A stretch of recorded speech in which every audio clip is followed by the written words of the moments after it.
Hello students, today we are here with a new video about leaf. In this video we will discuss about various types of leaves and their uses. Students, look at these pictures. What do you see? Have you observed something? You must have observed that the green colored parts attached to the branches are seen in all the plants. Each of these green part is known as a leaf of the plant. As we all know that the key role of leaves is to prepare food for whole the plant.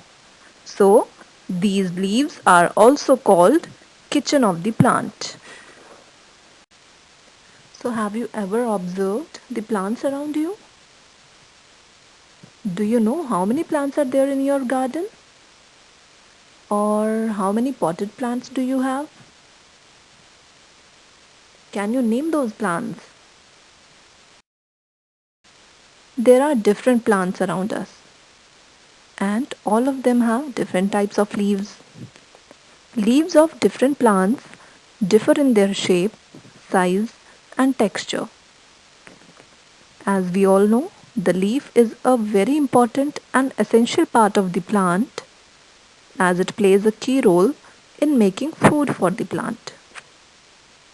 Leaf has mainly two parts: a stalk that connects the leaf to the stem and leaf blade. Leaf blade consists of a main vein called midrib and a web of other small veins. Apart from making food for the plant, with the help of chlorophyll, sunlight, carbon dioxide, and water, leaves also have some more functions. Leaves of different plants are used differently. So let's see how are they useful for us. Plant leaves play an important role in our daily life. We put them to many uses. In olden days, people used to write on some type of leaves. In southern parts of India, banana leaves are often used as plates for eating food. You must have seen nowadays also that in large gatherings, people prefer decomposable plates. And most of these decomposable plates are made up of plant leaves. There are some plants whose leaves are used for medicinal purposes. For example, neem. Neem leaves help to protect clothes and other items from insects. You must have seen in villages and at your own houses also that when your parents store grains, at that time while storing the grains, they put neem leaves in them so that they do not get infected. Another plant whose leaves are used for medicinal purposes is basil or tulsi. People often use tulsi leaves while making tea as it helps to cure cough and cold. As according to Hindu mythology, tulsi is treated as a spiritual plant. So you must have seen that people in India generally grow a tulsi plant in their courtyard. Leaves of some plants are used to make food look nice and attractive. You must have seen your mother garnishing the food with some type of leaves. One plant of that kind is coriander or dhania.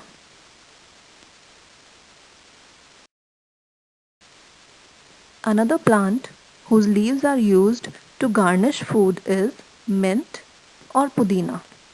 You must have seen your mothers making chutney of mint leaves. You can even grow mint plant at your homes in a pot as it spreads very fast. There is one more plant whose leaves are used to garnish food, and that is curry plant. So curry leaves are also used to garnish food. These leaves, whether curry leaves, mint leaves, or dhania, coriander leaves, all these leaves not only garnish the food, they also add aroma to the food. Aroma means a good fragrance. Curry leaves are good for eyesight and helps to cure diarrhea. We also eat the leaves of many plants as vegetables. You must have eaten vegetables made from spinach, mustard, fenugreek is methi, and cabbage leaves. Leaves are not only used as plates for eating food, or to write on them, or for their medicinal purposes, or to make our food nice and attractive, or to eat. But leaves have become a part of our daily life. We often see pictures and drawings of leaves at many places. For example, curtain designs, sari borders, paintings, rangoli, and temple carvings often have leaf designs on them. This makes them look beautiful and attractive. So our next topic is shedding of leaves. Before starting this topic, I want to ask you a question. Are your hair permanent? Don't they shed?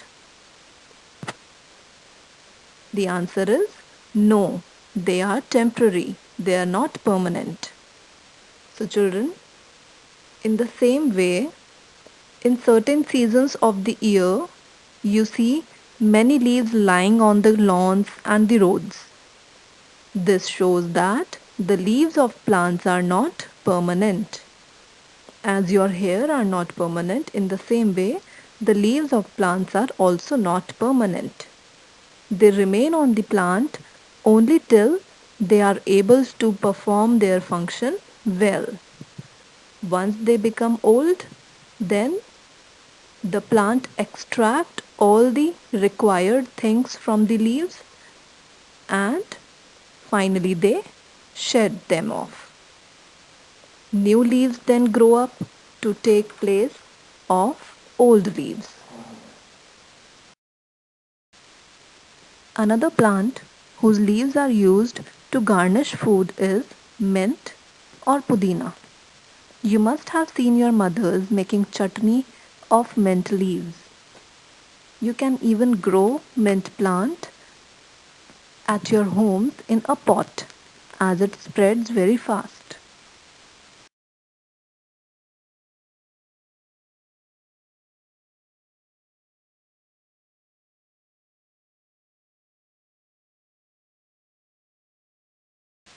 And as on your body, the new hair keep on growing, in the same way, the old leaves keep on getting shed and new leaves keep coming in their place. With this, one question arises that what do we do with the old fallen leaves? Shall we burn them? No. The old fallen leaves should be used to make compost. Now, what is this compost? We should collect and dump the fallen leaves along with our kitchen waste in a pit. This waste can then be covered with moist soil.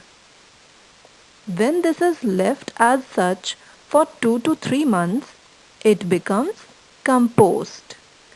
So the compost acts as a fertilizer then. This compost can then be used in fields. It helps the plants and crops to grow better. Even in your gardens, you can form this compost and later you can use this compost in your either potted plants or your garden plants.